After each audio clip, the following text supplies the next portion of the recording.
नमस्कार। G20 summit पे ही Bharat West Asia Europe economic corridor बनाने का सिद्धांत लिया गया था। शायद इस कॉरिडोर के विषय में काम रुकने के लिए ही इजराइल पर हमला किया है हमास ने। वेडनेसडे ऐसा ही कहा है American president Joe Biden. Monday 4 दिन के अमेरिका सफर में गया था ऑस्ट्रेलिया के प्रधानमंत्री एंथनी अल्बानीज। वेडनेसडे अल्बानीज के साथ प्रेस मीट किया था बाइडेन ने और वहां पर ही शुरू हुआ इजराइल और हमास की वॉर की बात।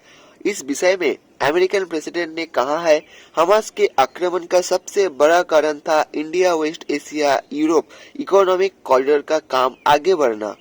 ऐसा ही मेरा मानना है, पर उसका कोई प्रमाण नहीं है मेरे पास। पर उन्होंने कहा है कि उनका मन कहता है यही था आक्रमण का मेन कारण इसी प्रोजेक्ट के माध्यम से इजराइल के साथ उस अंचल का सॉलिडारिटी बिल्डअप के तरफ आगे बढ़ रहे थे हम। इस प्रोजेक्ट के माध्यम से पूरा अंचल ही एसोसिएटेड होगा और उस काम को डिले करने के लिए ही ये हमला किया गया है। इसलिए किसी भी स्थिति में एक काम अधूरा छोड़ना उचित नहीं होगा। इसको लेकर दोबारा बाइडेन के मुंह से बाहर आया इस वॉर का कारण इकोनॉमिक कॉरिडोर है। पिछले G20 समिट में India West Asia Europe economic corridor के विषय में मौ साइन हुआ था। इस कॉरिडोर के माध्यम से Asia, West Asia, Middle East और यूरोप के अंदर गुड्स सप्लाई में गति आएगा। बहुत कम खर्च में एक देश से दूसरे देश में गुड्स एक्सचेंज होगा।